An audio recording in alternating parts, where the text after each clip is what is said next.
Hoy, Mare, alam mo ba tong batang ere? Nako, nakita kong may naghatid na lalaking nakamotor nung isang gabi. Ay, oh, ano ba yan kababaeng tao? This oras na ng gabi, gala pa ng gala.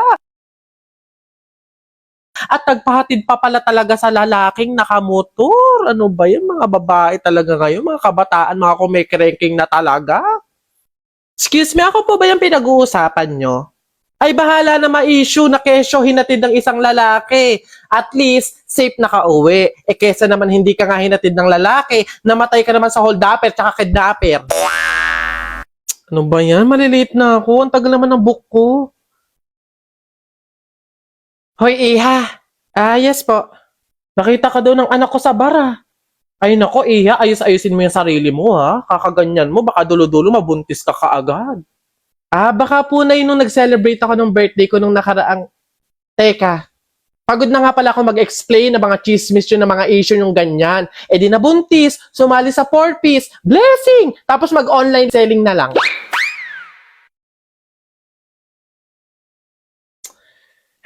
Girl, alam mo ba, meron ako nabalitaan. Yung iba dyan, bali-balita sa buong campus, eh ang dami daw kalandian. Aba, tatlo-tatlo ang lalaki. Mahiya naman. Sa true. Diyos ko, how yarn? Magtira naman ng lalaki. Ah, mga beb, excuse me ha, baka naman mga tropa kong lalaki yung...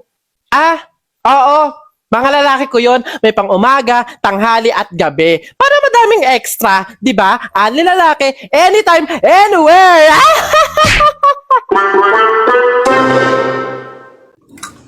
Uy, pre! Oh, ano na naman? Eto na nga, pre, ikikwento ko. Naniniwala ka ba sa mga pamahiin? Ba hindi ako papaloko sa mga ganyan, mga pang-uto-uto lang yung mga pamahiin na yan. Ay nako, pre, ngayon, kailangan mo nang maniwala. Bakit naman? Anong mangyayari kung hindi ako sumunod sa pamahiin na yan? Ay nako, pre, hindi mo naiitanong. Nung hindi ako sumunod dun sa pamahiin na yun, may nangyari sa aking masama. Ay, oh? Ano yun? Ano nangyari? Hindi ko kasi sinunod yung pamahiin na kapag nakabasag ka ng pinggan, eh wag na wag kang lilingon kasi tsak na may mangyayari sa yung masama. Na-experience ko, may nangyari talaga sa akin. Bawal lang talaga sabihin eh. Kaya, mas mabuting sundin mo na lang. Ayan, daya naman. Ba't hindi pwedeng sabihin? Pero sige. Ano yung pamahiin? Pag nakabasag ako ng pinggan, wag akong titingin sa likod kasi may mangyayari sa akin masama. Sige, noted. Susundin ko yung pamahiin na yan. Nay, anong ulam? Ay, nabasag ko yung pinggan. Huwag titingin sa likod, pamahiin yun. Masama yun, may mangyayari sa'yong masama. Huwag kang titingin. Teka lang. Eh, paano kung inuuto lang ako nun? Eh, paano kung hindi naman totoo yung mga pamahiin na yan? Diyos ko po, di ako papaniwala sa mga ganyan. Ay! Ano ha? Sorry po! Ikaw na bata ka, humanda ka talaga sa akin. Kasal ko pa yan, oh, tapos binasag mo lang? Ha? Pasok! Garote talaga yung aabutin mo sa akin! Pasok! Magtanda ka ngayong bata ka. Kaya pala bawal lumingon. May mangyayaring ang masama. Maglalayas ako, sakit-sakit ang palo nyo. Hoy, Jepoy, tara laro tayo baril-barilan, ano? Dali na! Eto akin, eto sa'yo. Ah, ayaw mo ah. Tingnan natin kung hindi mo pa ako papansinin kapag binanatan na kita ng mga flip-top ko. Nakita ko nanay mo pumunta sa Cubao. Walang pamasahe, nag-shortcut sa puwet ng Kalabaw! Woo! Oh, ayaw mo pa rin talaga mamansin ha? Oh, nakita ko kuya mo pumunta sa pier. Ini-sniper ko, laglag diaper! Woo! Ano? Ano ba yan? Ba't ba ayaw mo pa rin ako pansinin? Puro ka cellphone dyan eh. Ito. Tingnan natin talaga. Last na talaga to. Hoy, Jepoy! Kumain ka ng biko. Para bukas, ikaw na bebe ko! Anong magagawa? Laging natutulala lang, di lumalapit ka. Oh, kilig yan! Napipiko na ako sa'yo Ayaw mo mansin Aray! Ano ba kasi ginagawa mo dyan? Puro ka cellphone dyan eh.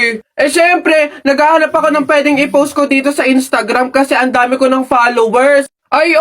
Kaya pala. Gusto ko din dumami yung Instagram followers ko. Paano ba yan, Jepoy? Basta balong ganito na lang gawin mo. Pumunta ka sa TikTok account ni Kuya Kenkoy, tapos click mo lang yung link doon sa bio niya. Ayun, doon mo malalaman kung paano dumami yung followers sa Instagram. Hi, Jepoy! Oh, hello, Buboy! Ano yun? Anong baon mo ngayon? Buboy? Ito, Nyog. Bakit ikaw?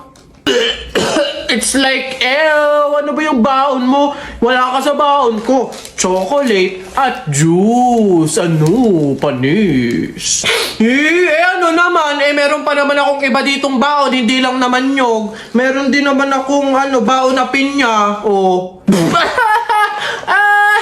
Ano ba yung mga baon mo, Jepoy? Mga pang sinauna? Wala ka sa baon ko. Meron pa ako ditong soft drinks at chips. Hindi naman ako naiinggit sa mga yan. Hindi naman masarap yan mga yan Healthy ba yan?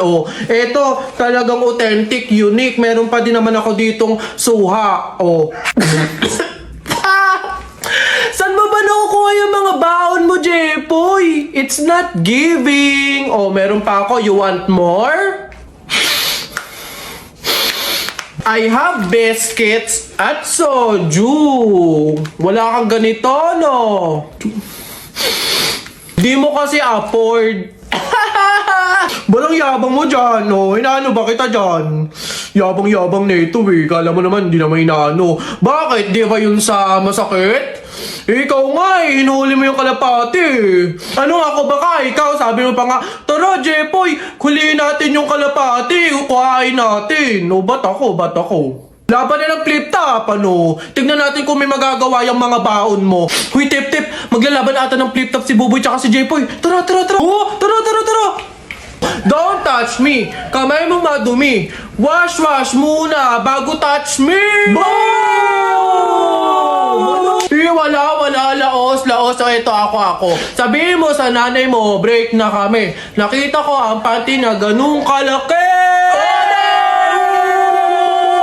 Ako na, baduy mga banat mo. Eto, sa langit may anghel, sa lupa may shen. Nakita ko ang tatay mo, kalbo, nag-jijel.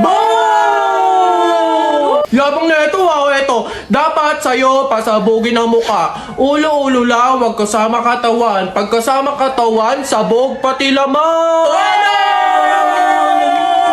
At anong meron dito?